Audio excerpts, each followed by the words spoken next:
அப்போதான் இந்த நாடு வளம் பெறும். இன்றைக்கு இந்த ஆட்சியில சிறுமிக்கு பாதுகாப்பு இல்லை, பெண்களுக்கு பாதுகாப்பு இல்லை, ஏன் பாட்டியம்மா கூட பாதுகாப்பு இல்லை. இனிமே பாட்டியம்மா கூட தனியா விட்டுட்டு போக முடியல. அப்படிப்பட்ட ஒரு மோசமான கேவலமான ஆட்சி தமிழகத்தில் நடந்துகிட்டு இருக்குது. உண்மைதானே? 80 வயசு 84 வயசு எவ்வளவு, அதெல்லாம் தெய்வத்துக்கு சமம். அதை கூட இந்த கொடுமைக்காரர்கள், கொடு நெஞ்சம் படைத்தவர்கள், போதை ஆசாமிகள் செய்கின்ற தவறு தமிழ்நாடு தலை குனிந்து போய்விட்டது. எப்பொழுது பார்த்தாலும் திரு ஸ்டாலின் சொல்கிறார் தமிழ்நாடு தலை நிமிர்ந்திருக்கு சொல்றாரு. உண்மையா? தலை நிமிர்ல, தலை தொங்கி போச்சு. இந்த செயலால், இந்த பாலியல் சீண்டலால் சிறுமிகள், பெண்கள், மூதாட்டிகள் பாதிக்கப்பட்டதால் திரு ஸ்டாலின் அவர்களே, உங்களுடைய தலை நிமிர்ந்து நிக்கல, தமிழ்நாட்டில் தொங்கி போய் நிக்குது. உண்மைதானே? ஏன்னா நாளைக்கே என்ன எதிர்த்து பேசுவார். எடப்பாடி பழனிசாமி திட்டமிட்டு அவதூறு பிரச்சாரம் பேசணும்னு சொல்லுவார். நான் பத்திரிகையில் வந்த செய்தி, ஊடகத்தில் வந்த செய்தி, இதை ஆதாரமாக கொண்டுதான் நாம பேசிட்டு இருக்கிறோம். அங்கங்க நடக்கிற நிகழ்வுகள். 2 வயசு குழந்தை கிருஷ்ணகிரியில துடிதுடிக்க பாலியல் சீண்டல், அதனால அந்த கொலை, அந்த குழந்தை இறந்து விட்டது. இதை சொல்லலாம் இல்ல? சொல்லலாம் இல்லைங்க? இதை சொன்னா ஸ்டாலினுக்கு கோபம் வருது.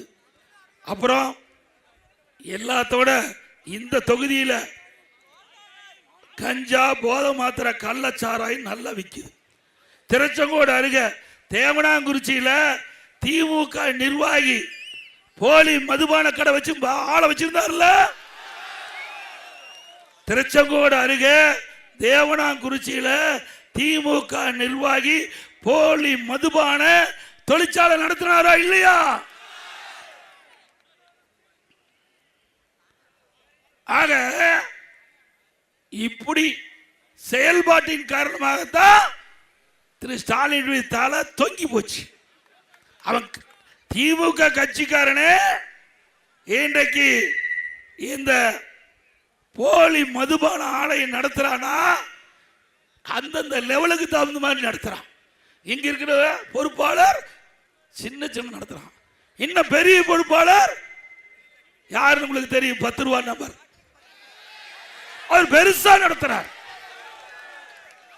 சொல்லுவான் கிராமத்துல விரலுக்கு தகுந்த, அது மாதிரி ஆளுக்கு தகுந்த மாதிரி கொள்ளை அடிக்க ஆரம்பிச்சுட்டான். ஒரு பக்கம் கள்ளச்சாராயம் காய்ச்சறான், ஒரு பக்கம் மதுபான தொழிற்சாலை நடத்துறான், ஒரு பக்கம் அரசாங்கத்தில் இருக்கிற டாஸ்மாகவே அடிக்கிறான். எப்படிப்பட்ட அரசாங்கம் தேவையா? நம்ம நாமக்கல் மாவட்டம், நம்முடைய குமராபாளையம் பகுதியில் 7 வயசு சிறுமி வீதியில் விளையாடிட்டு இருக்குது. அங்க இருக்கிற ஒரு காம கொடூரன் அந்த சிறுமிக்கு மிட்டாய் கொடுத்து அழைச்சிக்கிட்டு போய் பாலியல் சீண்டல் உட்படுத்திருக்கிறார். இங்க இருக்கிற அருமை தங்கமணி அவர்கள் மருத்துவமனையில் போய் விசாரிச்சுட்டு வந்திருக்கார்.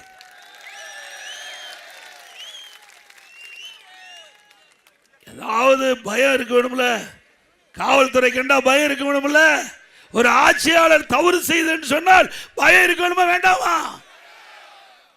குற்றச்செயல் ஈடுபடுவதற்கு அந்த பயமே இல்லை. ஏன்னா பெரும்பாலும் திமுக இதுக்கு துணை நிற்கிறான். அதனால பயப்படாத. எந்த குற்றத்தையும் சர்வசாதாரணமா செய்யறாங்க, கொலை செய்யறாங்க, அதை பத்தி கவலையே இல்லை. தினந்தோறும் பத்திரிகை ஊடகம் கொலை செய்தா வருது. முதல்லாம் பத்திரிகை ஊடகத்திலையும் பார்த்தீங்களா, தங்கம் என்ன விலை நிலவரம் வரும், வெள்ளி நிலவரம் என்னன்னு வரும். இப்ப கொலை நிலவரம் என்ன, பாலியல் நிலவரம் என்ன, போதைப் பொருளுடைய நிலவரம் என்ன? இப்படிப்பட்ட ஆட்சி தொடர வேண்டுமா? அதோட இன்னும் பார்த்தீங்களா, இன்னொரு கேவலமான, அதாவது இந்த முதலமைச்சர் ஸ்டாலின் சொல்றார் தமிழகத்தில் வறுமை என்ற நிலையே இல்லை. தண்ணி கொடுத்துரு, வறுமை என்ற இல்லையா? உண்மையா? அப்படி வறுமை இல்லை என்றால் எதுக்கு கிட்னியை வந்து விற்கிறாங்க? வறுமை இல்லை என்றால் எதற்கு கிட்னி விற்கிறாங்க? வறுமை கொடுமை. வறுமை என்பது கொடுமை, கொடுமையிலும் கொடுமை வறுமை என்பது. ஆக அப்படிப்பட்ட வறுமையை பயன்படுத்தி இங்கே இருக்கின்ற ஆளுங்கட்சியை சேர்ந்த ஒரு எம்எல்ஏ ஒரு மருத்துவமனை நடத்துறாரு. பணத்தாசை காட்டி அவரை அழைத்து போய் முறைகேடா கிட்னிய அபகரிச்சிட்டாங்க. இது இந்த அரசாங்கத்துக்கு தெரிஞ்சு திமுக அரசாங்கமே அதை சோதனை செய்ய ஒரு குழு அமைக்கப்பட்டு அந்த குழு இருக்கின்ற அதிகாரிகள் அந்த எம்எல்ஏ மருத்துவமனைக்கு போய் சோதனை நடத்தி கிட்னி முறைகேடு நடைபெற்றது உண்மை அறிக்கை தாக்கல் பண்ணிவிட்டது. நடவடிக்கை எடுக்கணும்ல. ஆனா இந்த கிட்னி இதை மக்களிடத்தில் பிரச்சாரம் பண்ணி கொண்டு போறாங்களா புரோக்கர், அவர்களை கைது பண்ணி உள்ள அடைச்சிருக்கிறாங்க. தவறு செஞ்சது யாரு? அங்க இருக்கிற மருத்துவமனை தானே.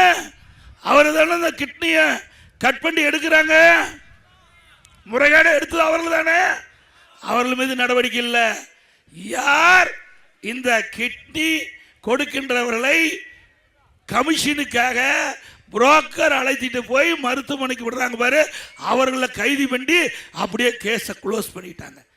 திரு ஸ்டாலின் அவர்களே, உங்களுடைய எம்எல்ஏ, உங்களுடைய ஆட்சி, நீங்களே சோதனை பண்ணீங்க, முறைகேடு இருப்பதாக கண்டுபிடிக்கப்பட்டீங்க. ஆனால் சம்பந்தப்பட்ட அந்த மருத்துவமனை நிர்வாகத்து மீது நடவடிக்கை எடுக்கல. அண்ணா திமுக ஆட்சிக்கு உடனே சட்டப்படி விசாரிக்கப்பட்டு நடவடிக்கை எடுக்கப்படும்.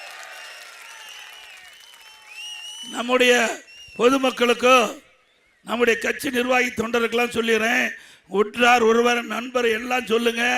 நீ ஏதாவது திமுக கட்சிக்காரன் நடத்துகிற மருத்துவமனையில் போய் ஆப்ரேஷன் பண்ணியிருந்தா போய் ஸ்கேன் பண்ணி பார்த்துக்குங்க, உள்ள உறுப்பு இருக்குதா இல்லையான்னு பார்த்துக்குங்க.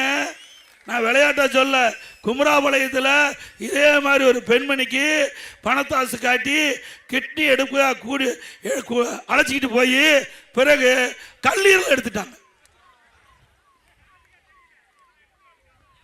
கல்லீரல அந்த அம்மா நோய்வாய்ப்பட்டு அதை வழி விட்டுருங்க பாப்பா விட்டோம். நல்லா சிந்திச்சு பாருங்க. அந்த பெண்மணி போய் வறுமையின் காரணமா கிட்னி கொடுக்குறாங்க. ஆனா கிட்னிக்கு பதிலாக கல்லீரல் எடுத்துட்டாங்க. அந்த பெண்மணிக்கு உடல்நிலை சரியாம மருத்துவமனையில் போய் ஸ்கேன் பண்ணி பார்க்கும்போது தான் தெரியுது கிட்னிக்கு பதிலாக கல்லீரலை காணோம். எவ்வளவு கொடுமை! இப்படிப்பட்ட ஆட்சி வேணுமா? விளையாட்டா நினைக்காதீங்க. இந்த ஆட்சியால் நடுக்கின்ற இந்த ஆட்சி கொடுமையான ஆட்சி. இன்றைக்கு மக்களை பாதுகாப்பதற்கு பதிலாக மக்களை வஞ்சிக்கின்ற அரசு. இன்றைக்கு வறுமை என்ற ஒரு கொடுமையை பயன்படுத்தி இன்றைக்கு மக்களுடைய உறுப்புகளை திருடுகின்ற அரசாங்கம் தேவையா? அது மட்டுமல்ல, அந்த எம்எல்ஏ சொல்றாரு, அங்கெல்லாம் பேட்டி கேட்கிறாங்க, இப்படி கிட்னி முறைகேடு நடைபெற்றதா பத்திரிகையில் வந்த செய்தி, இதுக்கு பதில் என்னன்னு அந்த எம்எல்ஏ அவர்களை கேட்கின்ற பொழுது, திமுக எம்எல்ஏ கேட்கின்ற பொழுது அவர் சொல்றார், இந்த ஊர்ல இருக்கிற கிட்னி எல்லாம் கழட்டினா தான் ரோல்ஸ் ராய்ஸ் கார் வாங்க முடிகிறார். என்ன, அந்த காரு 12 கோடியாம். அந்த ஊர்ல இருக்கிற அத்தனை பேருக்கு கிட்னி கழட்ட வேணுமா? இப்படிப்பட்ட கட்சி நாட்டை ஆளலாமா? எவ்வளவு கொடுமை, எவ்வளவு பண திரும்பு, எவ்வளவு வாய்க்கொழுப்பு! சிந்திச்சு பாருங்க. மனிதனா பிறந்தா ஆசை வேணும். ஆனா இப்படி பேராசை பிடித்து இன்றைக்கு பேய் மாதிரி அலையக்கூடாது.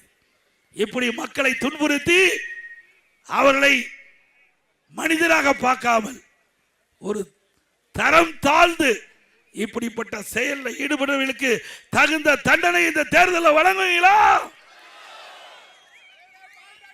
அதே போல இன்றைக்கு இந்த பகுதி வேளாண்மை சிறந்த பகுதி.